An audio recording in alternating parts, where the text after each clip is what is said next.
করোনায় একদিনে আরও ৩২ জনের মৃত্যু, মোট প্রাণহানি ৭,৩১২। জানুয়ারির শেষে মিলবে টিকা, মন্ত্রিপরিষদ বৈঠকে স্বাস্থ্যমন্ত্রী।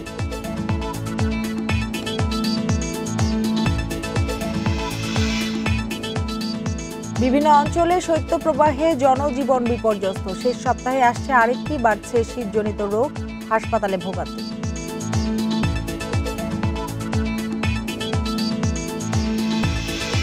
অবসরপ্রাপ্ত মেজর সিনহা হত্যা মামলার অভিযোগপত্র গ্রহণ, পুলিশের মামলা থেকে শিপ্রা ও সিফাতকে অব্যাহতি।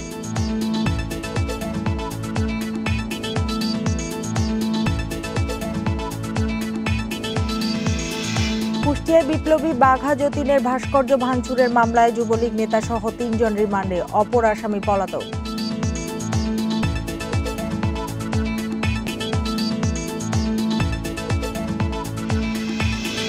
চট্টগ্রামে মিথ্যা পরিচয়ে বাসা বাড়িতে চুরির অভিযোগে নারী প্রতারক আটক, বিপুল পরিমাণ স্বর্ণালংকার ও নগদ টাকা উদ্ধার।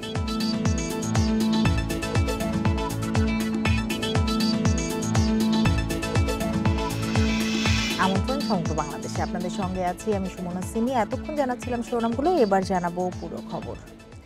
দেশে করোনায় গত ২৪ ঘন্টায় আরও ৩২ জনের মৃত্যু হয়েছে, এর মধ্যে পুরুষ ২৩ এবং নারী ৯ জন। এ নিয়ে মোট প্রাণহানি হলেও ৭,৩১২ জনের। ১৬০টি ল্যাবে ২৪ ঘন্টায় ১৫,৪০৯ নমুনা পরীক্ষায় করোনা শনাক্ত হয়েছে ১,৪৭০ জনের। পরীক্ষা বিবেচনায় শনাক্তের হার ৯.৩৮%। সোমবার স্বাস্থ্য অধিদপ্তরের বিজ্ঞপ্তিতে জানানো হয়, দেশে মোট করোনা আক্রান্তের সংখ্যা দাঁড়িয়েছে ৫,০২,১৮৩ জনে। সুস্থ হয়েছেন আরও ২,১৬৭ জন। এ নিয়ে মোট সুস্থ ৪,৩৯,৬৯৪ জন।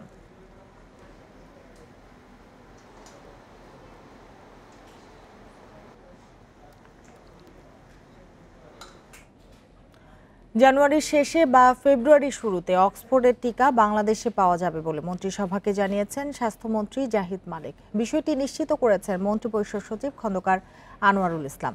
তিনি বলেন, মন্ত্রিসভায় ভ্যাকসিন নিয়ে আলাপ আলোচনায় স্বাস্থ্যমন্ত্রী জানিয়েছেন জানুয়ারির শেষ দিকে বা ফেব্রুয়ারির শুরুতেই টিকা পাওয়া যাবে। এজন্য তৃণমূল পর্যায়ে সবাইকে ট্রেনিং দেওয়া হচ্ছে। ভ্যাকসিন দেওয়ার ক্ষেত্রে সংক্রমণ প্রতিরোধ এবং ব্যবহৃত সামগ্রী কিভাবে নষ্ট করা হবে সে বিষয়েও প্রশিক্ষণ চলছে। একই সাথে বেসরকারি প্রতিষ্ঠানকে এই কার্যক্রমে যুক্ত করা যায় কিনা সে বিষয়েও আলোচনা চলছে। এছাড়া আগামী মে-জুন মাসে আরও ৬ কোটি ডোজ টিকা হাতে পাওয়া যাবে বলে জানিয়েছেন স্বাস্থ্যমন্ত্রী।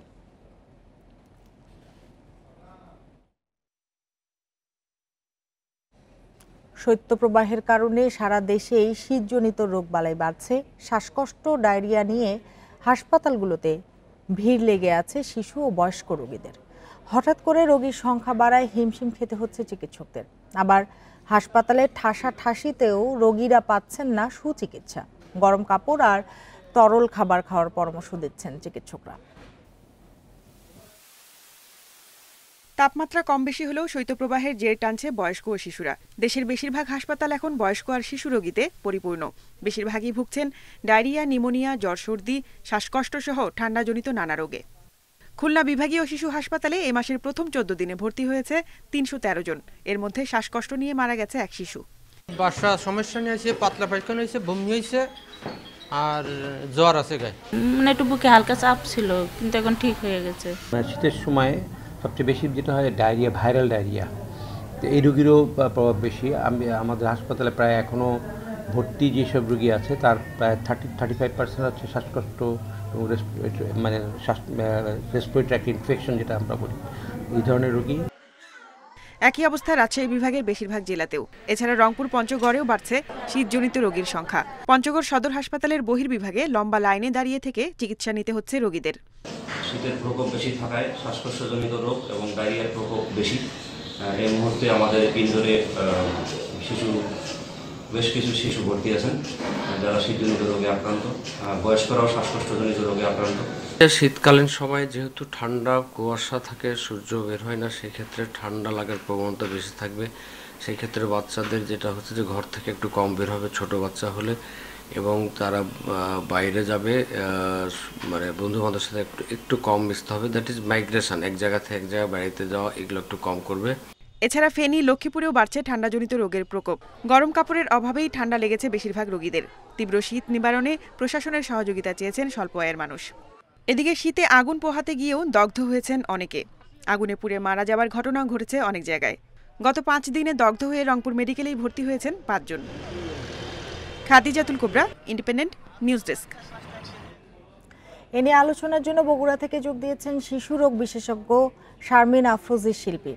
শারমিন আফরোজি শিল্পী, আপনাকে স্বাগত জানাচ্ছি। যেটি জানতে চাই যে শীতে এমনিতে শিশু ও বয়স্করা অসুখে আক্রান্ত হয় বেশি, এর কারণ আসলে কি?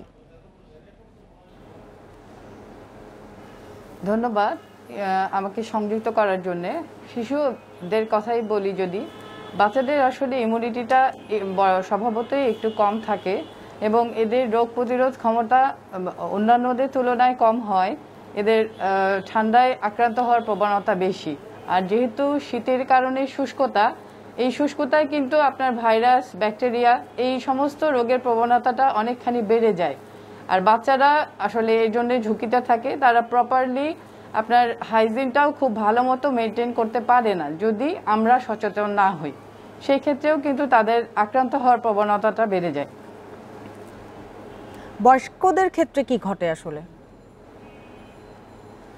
বয়স্কদের ক্ষেত্রেও কিন্তু তাদের ক্ষেত্রেও ইমিউন যে রিয়াকশনগুলো, এগুলো কিন্তু সাপ্রেস থাকে, যেহেতু রোগ প্রতিরোধক ক্ষমতাটা তাদেরও কমে যায়, যে কারণে তারাও আক্রান্ত হওয়ার ঝুঁকিতে থাকেন। এবং এই শীতে যেহেতু আপনার বয়স্কদের ক্ষেত্রে কিছু কোমরবিডিটিস আছে, কারো কারো ক্ষেত্রে আপনার অ্যালার্জিজনিত সমস্যা, হাঁপানি এগুলো থাকে, ডায়াবেটিস থাকে, যার কারণে তাদের রোগ প্রতিরোধ ক্ষমতাটা কিন্তু কম থাকে। এই জন্যই তাদের আক্রান্ত হওয়ার প্রবণতা বেশি থাকে। আর ঠান্ডাজনিত রোগ থেকে শিশুদের কিভাবে রক্ষা করা যায়, আপনার পরামর্শ কি হবে? ঠান্ডাজনিত ক্ষেত্রে যেই ভাইরাস এবং ব্যাকটেরিয়া জনিত রোগগুলো, এগুলো অসম্ভব ছোঁয়াচে টাইপের রোগ। রোগ প্রতিরোধ ক্ষমতা বৃদ্ধির মাধ্যমে এবং এগুলো থেকে কিছু সতর্কতা অবলম্বন করলেই কিন্তু আমরা এগুলো থেকে মুক্তি পেতে পারি। বিশেষ করে বাচ্চাদের ক্ষেত্রে বলবো, যদি একটা বাচ্চাকে সাধারণত পুষ্টির ক্ষেত্রে আমরা 6 মাস পর্যন্ত বুকের দুধ, শুধুমাত্র বুকের দুধ খাওয়াই। 6 মাসের পর থেকে বাড়তি খাবার, সুষম খাবারগুলো দেই, তার সাথে শাকসবজি, ভিটামিনস, ফলমূল এগুলো যদি দেই এবং পরিষ্কার পরিচ্ছন্নতাটা যদি মেনটেন করা হয়, বিশেষ করে এই সময়টাতে আপনার করোনার একটা ঝুঁকি রয়েছে সব ক্ষেত্রেই। কাজেই আমরা বাচ্চাদেরকে খুব প্রয়োজন ছাড়া বেশি বের না করি। স্কুল কলেজ বন্ধ, কাজে বাইরে যাওয়ারও খুব একটা প্রয়োজন পড়ছে না, বেশি বের না করি। এবং তাদের যদি ঠান্ডাজনিত সমস্যা হয়, নর্মাল জিনিসগুলো, যে একটু হাত সাবান দিয়ে ধোয়া, পুষ্টিকর খাবার খাওয়ানো, একটু হালকা গরম খাবার খাওয়ানো, তাদেরকে একটু ঢেকে রাখা, এগুলো যদি সাধারণত আমরা মেনটেন করতে পারি এবং সময় মতো টিকা দেওয়া, তো তাহলেই কিন্তু হঠাৎ করে রোগীর সংখ্যা বাড়ায় হিমশিম খেতে হচ্ছে চিকিৎসকদের। বগুড়ায় আপনারা কিভাবে সামলাচ্ছেন? আসলে বগুড়ায় আমাদের সরকারি সদরেই 2টা হসপিটাল আছে এবং আমরা ওয়েল ইকুইপড আছি। আমরা চেষ্টা করছি যে তাদেরকে সঠিকভাবে চিকিৎসা দেওয়ার জন্য, এবং প্রতিটি ক্ষেত্রেই হসপিটালের পাশাপাশি অনলাইন ব্যবস্থাও কিন্তু এখনো চালু আছে। তারা অনলাইনের মাধ্যমে বহির্বিভাগ এবং অন্তর্বিভাগে চিকিৎসা নিতে পারছে।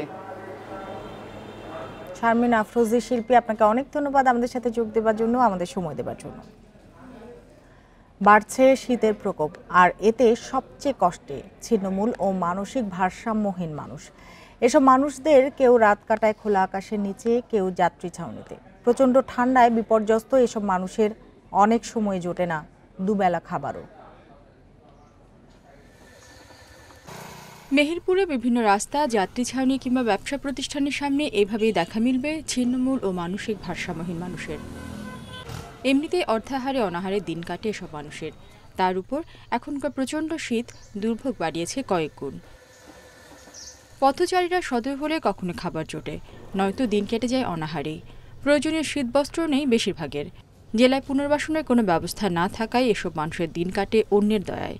এইভাবেই পড়ে থাকে শীতে, জড়ি করি, খেতা নেই, বালিশ নেই, কিচ্ছু নেই। আমাদের এই 3-4টি পোশাক ছাড়া আমাদের শীত ভাঙছে না। তিনি পাগল, তিনি যে কি অবস্থায় আছে সে তো আমরা দেখছি, সে তো তার শীতের পোশাকটা সদ্য দরকার এবং তার জন্য এই জায়গাটা একটু নির্ধারিত একটু জায়গার দরকার। জেলায় ছিন্নমূলদের তালিকা করে সহায়তা পৌঁছে দেওয়ার আশ্বাস জেলা প্রশাসনের। একটা লোক শীতে কষ্ট পাচ্ছে, এটা হয়তো আমাদের নজরে, সে যদি দূরে অবস্থান করে এটা হয়তো আমাদের নজরে আসে না, অনেক সময় হয়তো বাদ পড়ে যায়। আপনাদের মাধ্যমে আমরা পাই, এই জন্য আপনাদেরকে ধন্যবাদ জানাচ্ছি। আর এরকম যদি আরও তথ্য দিতে পারেন আমরা তার কাছে পৌঁছে দেব। শীতে রাস্তায় থাকা মানুষদের খাদ্য সহায়তা ও শীতবস্ত্র পৌঁছে দেওয়া হবে প্রশাসনের পক্ষ থেকে, এমন প্রত্যাশা সাধারণের। Independent news desk. রাজধানীর মিরপুরের সবুজবাগের বস্তির আগুন 1 ঘন্টার চেষ্টায় নিয়ন্ত্রণে এনেছে ফায়ার সার্ভিসের 6টি ইউনিট। দুপুর 2টার দিকে আগুন লাগার ঘটনা ঘটেছে বলে জানিয়েছে ফায়ার সার্ভিসের কন্ট্রোল রুম। এখন পর্যন্ত হতাহতের কোনো খবর পাওয়া যায়নি, আর আগুনের সূত্রপাত ও ক্ষয়ক্ষতির পরিমাণ এখনও নির্ণয় করা সম্ভব হয়নি। এ নিয়ে আরও জানাতে রাজধানীর সবুজবাগ থেকে যোগ দিয়েছেন সহকর্মী নাহিদ কামাল। নাহিদ, আগুন তো নিয়ন্ত্রণে এসেছে, কিন্তু কিভাবে আগুনের সূত্রপাত হয়েছে আর কি পরিমাণ ক্ষয়ক্ষতি হয়েছে এ সম্পর্কে কোনো ধারণা দিতে পেরেছে কিনা ফায়ার সার্ভিস? জি, ঠিক 1:55 কিন্তু রাজধানীর মিরপুর 11 নম্বরের যে সবুজবাগ বস্তি, এটি খিচুড়িপট্টি বস্তি হিসেবে পরিচিত এই এলাকার মধ্যে। এই বস্তিটির মধ্যে কিন্তু আগুন লাগে। এরপরে ফায়ার সার্ভিসের একে একে 6টি ইউনিট যোগ দিয়ে এরপরে আরও একটি ইউনিট, মোট 7টি ইউনিট যোগ দিয়ে কিন্তু মোটামুটি আগুন নিয়ন্ত্রণে এসেছে। এবং মূলত আমি যদি আপনাকে এখনও দেখাই, এখনও কিন্তু ফায়ার সার্ভিসের কর্মকর্তারা এখানে কাজ করছেন এবং আগুন নিয়ন্ত্রণে আসলো। এরপরে তারা এখানে দেখছেন যে কোথাও আগুনের কোনো ফুলকি আছে কিনা, বা সর্বশেষ পরিস্থিতি কিন্তু তারা এখানে পর্যবেক্ষণ করছেন। আমরা ফায়ার সার্ভিসের কর্মকর্তাদের সাথে কথা বলেছিলাম যে তারা আসলে এখানে আগুন লাগার কারণ সম্পর্কে কোনো কিছু জানতে পেরেছেন কিনা। তারা যেটি বলছেন, বৈদ্যুতিক শর্ট সার্কিট থেকে আগুন লাগতে পারে বলে তাদের একটি ধারণা। তবে তারা এই বিষয়ে একটি তদন্ত কমিটি গঠন করছেন এবং তদন্ত কমিটির প্রতিবেদন পেলেই তারা জানাতে পারবেন যে আগুন লাগার কারণ এবং ক্ষয়ক্ষতির পরিমাণ সম্পর্কে। যদি আমি আপনাকে আরেকটা বিষয় একটু জানিয়ে রেখে, আমরা এখানে আসার পরে মূলত বস্তিবাসী যারা আছে তাদের সাথে কথা বলেছিলাম। তারা আমাদেরকে যে বিষয়টি বলছেন, এই বস্তির মধ্যেই জাহাঙ্গীর নামের এক দম্পতি রয়েছে। সেই দম্পতি দীর্ঘদিন ধরেই মূলত বলে আসছিল যে তাদের মধ্যে দাম্পত্য কলহ চলছিল এবং আজকে সকালেও কিন্তু আসলে জাহাঙ্গীর তার স্ত্রীকে বলেছে যে ঝগড়ার এক পর্যায়ে বস্তিতে আগুন লাগিয়ে দিবে, ঘরে আগুন লাগিয়ে দিবে। তার ফলশ্রুতিতেই সে তার ঘরে আগুন লাগায়।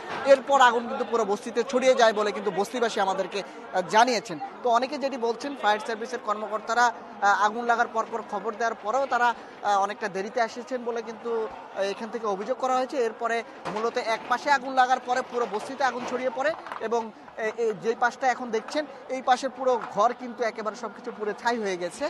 একে একে এখানে প্রায় 55টি ঘর ছিল, যেখানে প্রায় 250 থেকে 300টি পরিবার বসবাস করতে বলে আমরা জানতে পেরেছি।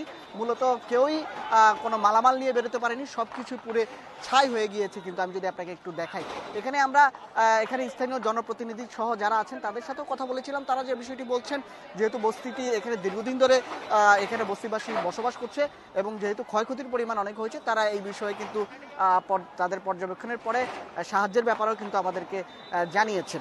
তো এখন পর্যন্ত আগুন কিন্তু 1 ঘন্টার চেষ্টায়, ফায়ার সার্ভিসের 7টি ইউনিটের চেষ্টায় নিয়ন্ত্রণে এসেছে। এরপরে কিন্তু মূলত তদন্ত কমিটি প্রতিবেদন দিবে যে আগুন লাগার কারণ এবং ক্ষয়ক্ষতির পরিমাণ সম্পর্কে। তখন হয়তো আমরা আরো জানা যাবে। নাহিদ কামাল, আপনাকে অনেক ধন্যবাদ আমাদের সাথে যোগ দেওয়ার জন্য। সিনহা হত্যা মামলায় অভিযোগপত্র গ্রহণ করেছে আদালত। সোমবার সকালে চিফ জুডিশিয়াল ম্যাজিস্ট্রেট তামান্না ফারার আদালত অভিযোগপত্র গ্রহণ করে। একই সঙ্গে এই মামলার পলাতক আসামি সাগর দেবরে বিরুদ্ধে ওয়ারেন্টও জারি করে আদালত। এছাড়া সিনহা হত্যার ঘটনায় তার বন্ধু শিপ্রা ও সিফাতকেও পুলিশের মামলা থেকে অব্যাহতি দেয় বিচারক। এর আগে গত 13 ডিসেম্বর টেকনাফের বরখাস্ত ওসি এই মামলার প্রধান আসামি প্রদীপ কুমারকে হত্যার মূল পরিকল্পনাকারী হিসেবে অভিযুক্ত করে 15 জনের বিরুদ্ধে অভিযোগপত্র দেয় র্যাব। এদের মধ্যে 14 জন কারাগারে রয়েছে। গত 31 জুলাই টেকনাফের শামলাপুর পুলিশ ফাঁড়িতে গুলিতে নিহত হন মেজর সিনহা, মোহাম্মদ রাশেদ খান।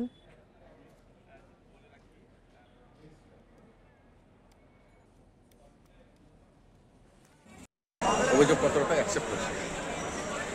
একজন আসামি পলাতক ছিল সাগরদেব, বিজ্ঞ আদালত ওনার নামে ওয়ারেন্ট ইস্যু করছে। আর পুলিশের করা 2টা মামলা ছিল টেকনাফ থানায়, এই মামলা দুটারও ফাইনাল রিপোর্ট। এ নিয়ে আরো জানাতে কক্সবাজার থেকে আমাদের সঙ্গে যোগ দিয়েছেন সহকর্মী তৌফিকুল ইসলাম। তৌফিকুল, অভিযোগপত্র গ্রহণের পর আদালত আর কোনো নির্দেশনা দিয়েছে কিনা, আর যাদের মামলা থেকে বাদ দেওয়া হয়েছে তারা কারা? হ্যাঁ, মূলত আজকে ঠিক এক সপ্তাহ পরেই কক্সবাজার সিনিয়র জুডিশিয়াল ম্যাজিস্ট্রেট আদালত তামান্নাপাড়ার আদালতে একটি অভিযোগপত্রটি আজকে গ্রহণ করে মূলত গত 13ই ডিসেম্বর র্যাবের পক্ষ থেকে একটি অভিযোগপত্রটি জমা দেওয়া হয়। মূলত এক সপ্তাহ পরে আজকে সেটি গ্রহণ করে আদালত। এই আদালত এরই মধ্যে যে দুজন আসামি, পুলিশের করা যে মামলার দুজন আসামি ছিল চিত্রা এবং সিফাত, দুজনকে চার্জশিট থেকে বাদ দেওয়ার করেন। তো আরেকটি বিষয় হচ্ছে মূলত এখানে র্যাবের পক্ষ থেকে যেটি বলা হয়েছে, তারা এখন আজকে আমাদের সাথে কথা গণমাধ্যমের সাথে কথা বলেছেন র্যাবের যে তদন্তকারী কর্মকর্তা, তিনি মূলত তো আজকে তাদের সেই অধ্যাদেশ মূলত সেটি জজ কোর্টে চলে যাবে মামলাটি, সেখানেই বিচার প্রক্রিয়াটি সেখানে শুরু হবে। আরেকটি বিষয় আপনাকে যেটি বলে রাখতে চাই সেটি হচ্ছে মূলত মেজর সিনহা নিহত হওয়ার পরপরই সিনহার বড় বোন মামলা করে ওসি প্রদীপ সহ মোট 9 জনের বিরুদ্ধে মামলা করে। সেই 9 জন থেকে মূলত 7 জন গ্রেফতার করা হয়েছিল। মূলত এখন পর্যন্ত কোনো মামলা এই মামলা কেউ কারো কাছ থেকে এই পর্যন্ত 14 জন কারাগারে আছেন, তবে মূলত একজন পলাতক আছেন, তার বিরুদ্ধে গ্রেফতারি পরোয়ানা জারি করা হয়েছিল। তো র্যাবের কাছে আমরা জিজ্ঞেস করেছিলাম, তারা আমাদেরকে বলেছেন তো যে পলাতক আছেন তাকেই তারা যে কোনো উপায়ে তারা দেশে গ্রেফতার করবেন। কক্সবাজার থেকে কথা হচ্ছিল সহকর্মী তৌফিকুল ইসলামের সাথে। চলে যাচ্ছি পরের খবরটিতে। কুষ্টিয়ার কুমারখালীতে বিপ্লবী বাঘা যতীনের ভাস্কর্য ভাঙচুরের ঘটনায় 3 জনের 3 দিন করে রিমান্ড মঞ্জুর করেছে আদালত। সকালে কুষ্টিয়া সিনিয়র জুডিশিয়াল আমলি আদালতে শুনানি শেষে তাদের 72 ঘন্টা রিমান্ডে নিয়ে জিজ্ঞাসাবাদের আদেশ দেওয়া হয়। এর আগে সকাল 11:30টায় আদালতে নিয়ে আসা হয় আসামিদের। তদন্ত কর্মকর্তা রাকিবুল ইসলাম আসামিদের 7 দিন করে রিমান্ড আবেদন করেন। শুনানি শেষে কুষ্টিয়া সিনিয়র জুডিশিয়াল আমলি আদালতের বিচারক সেলিনা খাতুন 3 আসামিকে 72 ঘন্টা করে রিমান্ড মঞ্জুর করেন। এদিকে এজাহারভুক্ত এক আসামি এখনো পলাতক রয়েছে, তাকে ধরতে অভিযান অব্যাহত আছে জানায় পুলিশ।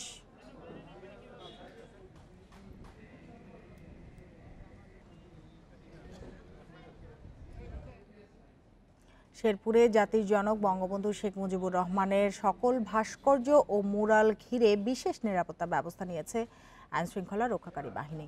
জেলার বিভিন্ন প্রান্তে থাকা 14টি ভাস্কর্য ও মুরালের নিরাপত্তায় মোতায়েন করা হয়েছে অতিরিক্ত পুলিশ। একই সঙ্গে পৌরসভার পক্ষ থেকে বসানো হয়েছে সিসিটিভি ক্যামেরা। গত বৃহস্পতিবার কুষ্টিয়ার কুমারখালীতে বাঘা যতীনের ভাস্কর্য ভাঙচুর হয়। এর আগে 4 ডিসেম্বর কুষ্টিয়া শহরের 5 রাস্তার মোড়ে বঙ্গবন্ধু নির্মাণাধীন ভাস্কর্য ভাঙচুর করে দুর্বৃত্তরা। এ সময় ভাস্কর্যের মুখ ও হাতের অংশ ভেঙে ফেলে তারা। এ ঘটনার পর সারা দেশের মতো শেরপুরেও ভাস্কর্য ও মুরালের নিরাপত্তা জোরদার করা হয়েছে। অতিরিক্ত পুলিশ সুপার আমিনুল ইসলাম জানিয়েছেন, বিষয়টি গুরুত্বের সঙ্গে দেখা হচ্ছে। জেলার সকল ভাস্কর্য ও মুরালে পুলিশি প্রহরা এবং টহল জোরদার করা হয়েছে।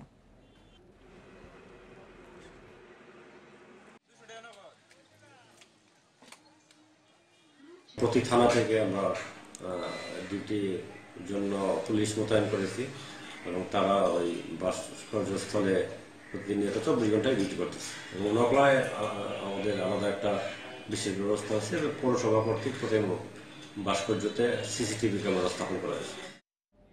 নিজে অবস্থা সম্পন্ন পরিবারের গৃহবধূ, স্বামী পুত্র থাকেন প্রবাসে। এরপরও মিথ্যা পরিচয়ে গৃহপরিচারিকা সেজে চুরি করেন বিভিন্ন বাসাবাড়িতে। চট্টগ্রামে এমন এক নারী প্রতারককে গ্রেপ্তার করেছে পুলিশ। তার কাছ থেকে উদ্ধার হয়েছে চুরি যাওয়া বিপুল পরিমাণ স্বর্ণালংকার ও নগদ টাকা। লোহাগাড়ার নোয়াবিলের কুলসুম চট্টগ্রাম শহরে এসে নাম পাল্টে হন আসিয়া, কারো কাছে আবার কুনসু নামেও পরিচিত। যে এলাকায় তিনি বাস করতেন সেখানকার বাসিন্দারা জানে তার বাড়ি বাঁশখালীতে। এমনকি বদলে ফেলেছিলেন বাবা ও স্বামীর নামও। বদলে যাওয়া নাম, অভিভাবক আর বাড়ির ঠিকানা দিয়েই কাজ নেন বিভিন্ন বাসায়। ব্যবহার করেন অন্যের নামে রেজিস্ট্রেশন করা মোবাইল সিম। বাসাবাড়িতে কাজের সময় ঘুমটা পড়েন লম্বা করে, যাতে কেউ চেহারা বুঝতে না পারে। এরপর সুযোগ বুঝে একদিন টাকা, মূল্যবান স্বর্ণালংকার নিয়ে গা ঢাকা দেন। সে যেহেতু মিথ্যা নাম দিয়ে কাজ নিয়েছে এবং যেসব নারীদের সে ব্যবহার করছে তাদেরকেও সে ডার্কে রেখেছে এবং সে একাধিক সিম ব্যবহার করত এবং সিমটাও সে কৌশলে অন্য এক ভদ্র মহিলার কাছ থেকে নিয়েছে। সে পুলিশ তাকে যখন আমরা আটক করি তার প্রথম কোশ্চেন ছিল পুলিশ তাকে কিভাবে আইডেন্টিফাই করলো, কারণ সে কিন্তু পুলিশের চোখ ফাঁকি দেওয়ার জন্য তার মেধায় যতটা অবলম্বন করা সবই সে অবলম্বন করেছে। নভেম্বরের ৩ তারিখ নগরীর ঘাটফরাত বেগের একটি বাসা থেকে ৫০ ভরি স্বর্ণালংকার ও প্রায় ১.৫ লাখ টাকা চুরি হয়। এর সূত্র ধরে অভিযান চালাতে গিয়ে বৃহস্পতিবার আটক হন কুলসুম। এ ধরনের প্রতারণা থেকে বাঁচতে বাসায় যে কোনো সহকারী রাখার ক্ষেত্রে জাতীয় পরিচয়পত্র স্থানীয় থানায় জমা দেওয়ার পরামর্শ দিয়েছে পুলিশ। নগরবাসীকে আমি আহ্বান জানাবো যে নিজেদের বাড়ির ভাড়াটাও যদি চেঞ্জ হয় সাথে সাথে যেন থানাকে জানানো হয়। নতুন যে কোনো স্টাফ আপনারা নিয়োগ দিলে পুলিশকে ইনফর্ম করলে আমরা প্রয়োজনীয় সহায়তা করতে পারবো। কুলসুমকে পেশাদার প্রতারক ধরে নিয়ে তদন্ত এগিয়ে নিচ্ছে পুলিশ। সাথে আর কোনো চক্র জড়িত আছে কিনা তাও খতিয়ে দেখা হচ্ছে। অনুপম শীল, ইন্ডিপেন্ডেন্ট নিউজ, চট্টগ্রাম। রাজশাহীতে র্যাবের বিশেষ অভিযানে হিরোইন সহ 2 মাদক কারবারিকে গ্রেপ্তার করা হয়েছে। গতরাতে নগরীর কোর্ট স্টেশন এলাকা থেকে 4 কেজি 185 গ্রাম হিরোইন সহ তাদের গ্রেপ্তার করা হয়। গ্রেপ্তারকৃতরা হলেন গোদাগাড়ী উপজেলার কামরুল ইসলাম ও নগরীর হরগ্রাম নতুনপাড়া এলাকার ওমর শরীফ রনি। র্যাব 5-এর কোম্পানি কমান্ডার এটিএম মাইনুল ইসলাম জানিয়েছেন, গোপন খবরে কোর্ট স্টেশন এলাকায় অভিযান চালিয়ে কামরুলকে 700 গ্রাম হিরোইন সহ গ্রেপ্তার করা হয়। তার দেয়া তথ্যে একই এলাকার ওমর শরীফ রনির বাড়িতে অভিযান চালিয়ে বাকি হিরোইন সহ তাকে গ্রেপ্তার করা হয়। উদ্ধারকৃত 4 কেজি 185 গ্রাম হিরোইনের আনুমানিক মূল্য 4,18 লাখ টাকা। এ ঘটনায় মাদকদ্রব্য নিয়ন্ত্রণ আইনে থানায় মামলা করা হয়েছে।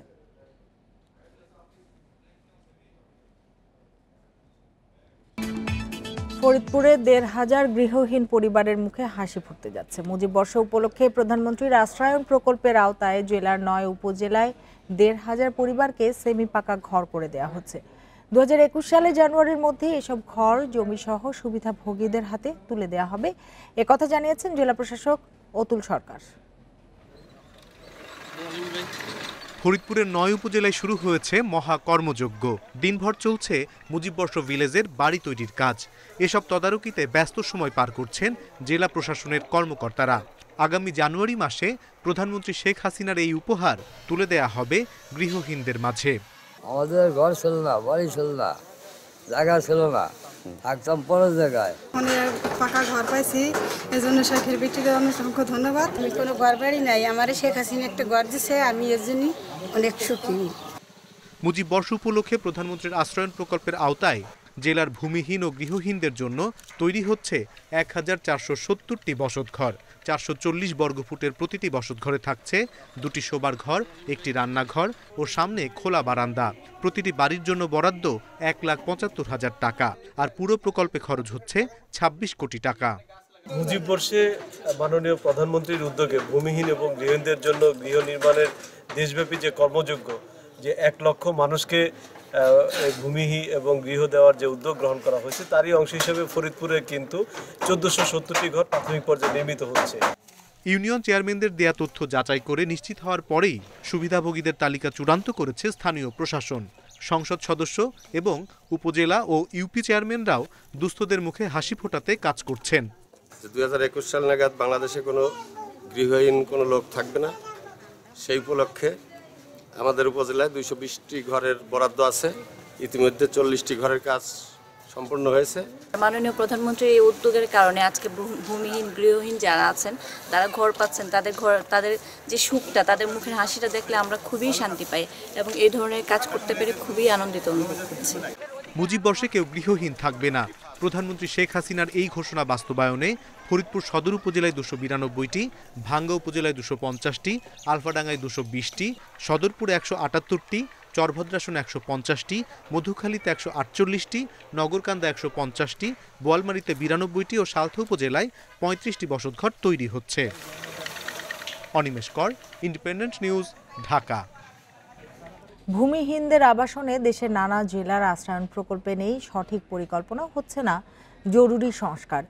দুর্ভোগে আছেন সরকারের এ অগ্রাধিকার প্রকল্পে ঠাঁই পাওয়া দরিদ্র জনগোষ্ঠী। সংস্কারের অভাবে ভেঙে পড়েছে ঘরবাড়ি, সুপেয় পানি ও পয়ঃনিষ্কাশন ব্যবস্থাও নাজুক। আবার কোথাও হুমকি হয়ে দাঁড়িয়েছে নদী ভাঙন। 2001 সালে 40টি ভূমিহীন পরিবারের জন্য লক্ষ্মীপুরের চর রমণীমোহন এলাকায় তৈরি হয় আবাসন, কিন্তু গত 20 বছরেও আশ্রম প্রকল্পের কোনো সংস্কার হয়নি। ভেঙে পড়েছে ঘরের দরজা জানলা, টিনের চালে ফুটো দিয়ে ঘরে ঢুকে বৃষ্টির পানি। দরিদ্র ভূমিহীনদের সামর্থ্য নেই এসব মেরামত করার। কেবল বাড়িঘর নয়, সুপেয় পানি ও পয়ঃনিষ্কাশন ব্যবস্থাও নাজুক। সরকার আমাদেরকে ঘর দিয়েছে আমরা সুখ শান্তিতে থাকার জন্য। এখন ঘর রয়েছিলাম কয়েক বছর, এখন ঘর ভাঙিয়া গেছে, এখন থাকতে অসুবিধা, পানি পড়ে। মানুষ যে বাইরে বৃষ্টি পড়লে ঘরে যায়, ঘরে নিয়ে আশ্রয় নেয়। আর যে এখন দেখা যাচ্ছে কি আমরা যে ঘরে বৃষ্টি পড়লে ঘরে যাবো, আমরা মানে বৃষ্টি পড়লে বাইরে আইতে আরো।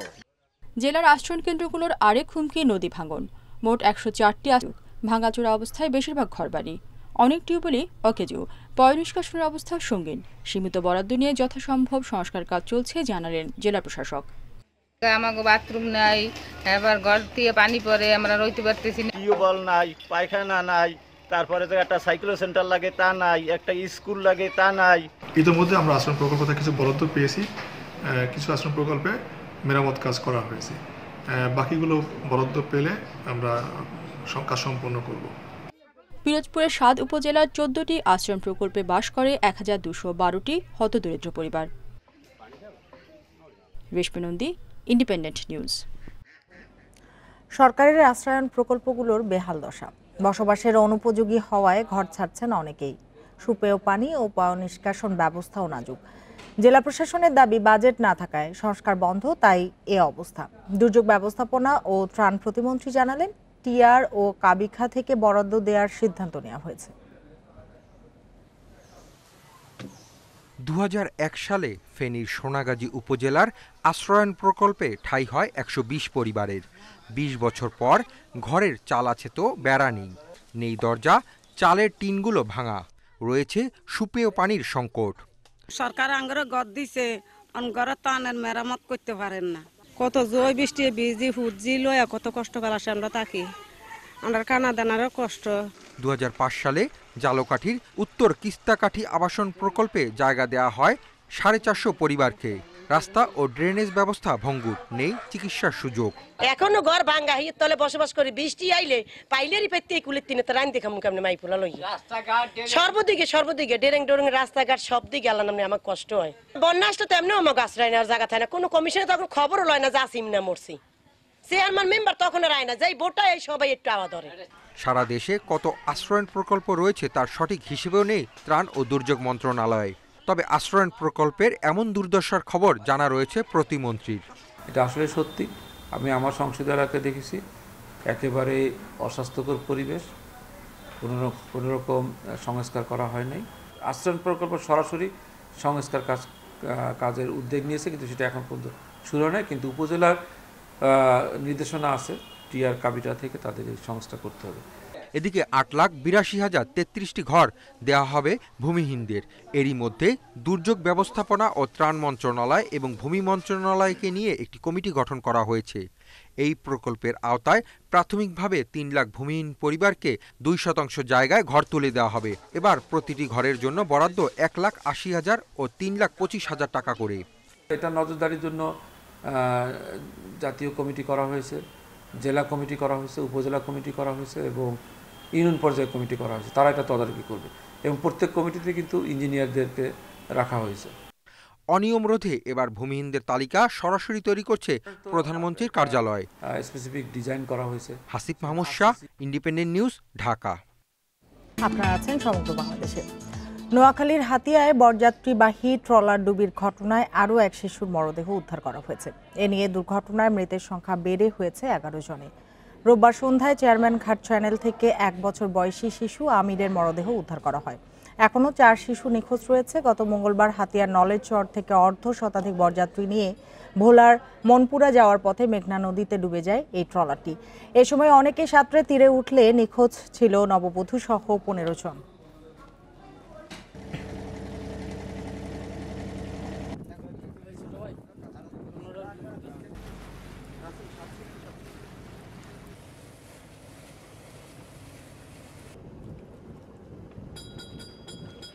বিএসএফ এর হয়রানির প্রতিবাদ ও 5 দফা দাবি আদায়ে বেনাপোল ও পেট্রাপোল স্থলবন্দরে অনির্দিষ্টকালের কর্মবিরতি শুরু করেছে শ্রমিক ও ট্রাক চালকরা। সকাল থেকে এই কর্মসূচির কারণে বন্দরে আমদানি রপ্তানি কার্যক্রম বন্ধ রয়েছে।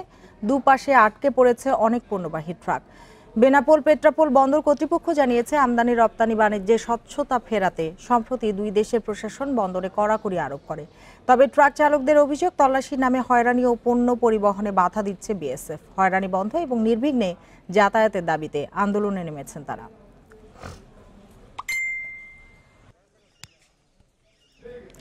কুমিল্লার বুড়িচংয়ের দক্ষিণ গ্রামে জন্মানো আলোচিত হলুদাভ পদ্মটির নাম দেওয়া হয়েছে গোমতী। একে হলুদ পদ্মের স্বতন্ত্র এক প্রকরণ বলছেন গবেষকরা। গোমতী নদীর প্লাবনভূমিতে জন্মায় বলেই ফুলটির এই নাম। প্লান্ট অ্যাকশন সাময়িকীতে প্রকাশিত গবেষণা প্রতিবেদনে এর বৈজ্ঞানিক নাম দেওয়া হয়েছে গোমতী বাংলাদেশ। সাদাও নয়, গোলাপিও নয়, দেখতে প্রায় হলুদ। বুড়িচংয়ের দক্ষিণ গ্রামে বিশাল জলাশয়ে শোভা পাচ্ছে এই হলুদাভ পদ্ম। গত বছরের সেপ্টেম্বরে সন্ধান মেলে বিরল প্রজাতির এই ফুলের। প্রাথমিক পর্যবেক্ষণে আমেরিকান ও এশীয় পদ্মের সঙ্গে এর অমিল থাকায় গবেষকদের নজরে আসে ফুলটি। এরপর এর আদ্যপান্ত নিয়ে শুরু হয় গবেষণা। পরীক্ষায় দেখা যায় কুমিল্লার হলুদাভ পদ্মটি পুরোপুরি ভিন্ন জাতের। অবশেষে ডিসেম্বরের প্ল্যান্ট ট্যাক্সনে প্রকাশিত হলো এই ফুল নিয়ে গবেষণা প্রতিবেদন। তাতে এর নতুন নামকরণ গোমতী। এটি অ্যাকচুয়ালি নীলাম্ব নিউসিফেরা, যা হলুদ পদ্মের বৈজ্ঞানিক নাম, এবং এই প্রজাতি হিসাবে নীলাম্ব নিউসিফেরা, কিন্তু যখন এটা প্রকরণ হবে তখন তার সাথে গোমতী এবং বাংলাদেশ যুক্ত। গবেষকরা জানিয়েছেন, এশীয় পদ্মের বৈজ্ঞানিক নাম নীলম্ব নিউসিফেরা, আর কুমিল্লার গোমতী নদীর প্লাবনভূমিতে জন্মানো হলুদাভ এই পদ্মের বৈজ্ঞানিক নাম দেয়া হয়েছে গোমতী বাংলাদেশ। ওনারা মিলে গবেষণার মাধ্যমে বের করেছেন যে এই হলুদ পদ্মটা একটা প্রকরণ, নীলাম্ব নিউসিফেরা যেটা পদ্মের বৈজ্ঞানিক নাম, সেই পদ্মের একটা প্রকরণ। এটা কিন্তু কোনো নতুন প্রজাতি না। একটি ফুলের বৈজ্ঞানিক নামের সঙ্গে কুমিল্লার নাম যুক্ত হওয়ায় খুশি স্থানীয়রা। এই পদ্মের উৎপাদন বাড়ানো এবং বুড়িচংয়ের দক্ষিণ গ্রামে ওই বিলটি সংরক্ষণের দাবি তাদের। এখন এই পদ্ম ফুলের সাথে কুমিল্লা সারা বিশ্বে ব্র্যান্ডিং হবে। ভবিষ্যৎ গবেষক দলকে আমরা ধন্যবাদ জানাই এত সুন্দর একটি নাম দেওয়ার জন্য। ৫ কিছু ইয়ে দিয়ে নৌকা চলাচলের ব্যবস্থা করে দিতে হবে, যেন পদ্ম মধ্যে নৌকা না ঢুকতে পারে। তাইলে পদ্ম থাকবে, মানুষও দেখবে। ঢাকা বিশ্ববিদ্যালয়ের উদ্ভিদ বিজ্ঞান বিভাগের সাবেক অধ্যাপক আবুল হাসানের নেতৃত্বে নতুন এই পদ্ম নিয়ে গবেষণা করেছেন অধ্যাপক আল মুজাদ্দেদ আল ফাসানি ও অধ্যাপক জসিমউদ্দিন। দুর্লভ এই ফুল নিয়ে গবেষণার আগ্রহ দেখিয়েছে যুক্তরাষ্ট্রের হার্ভার্ড বিশ্ববিদ্যালয়। Independent news desk. আর এই ছিল আজকে সমগ্র বাংলাদেশে ইন্ডিপেন্ডেন্ট টেলিভিশনের সব খবর। আরও বিস্তারিত জানতে চোখ রাখুন ফেসবুক, ইউটিউব এবং টুইটারে। ধন্যবাদ সবাইকে এতক্ষণ সাথে থাকার জন্য।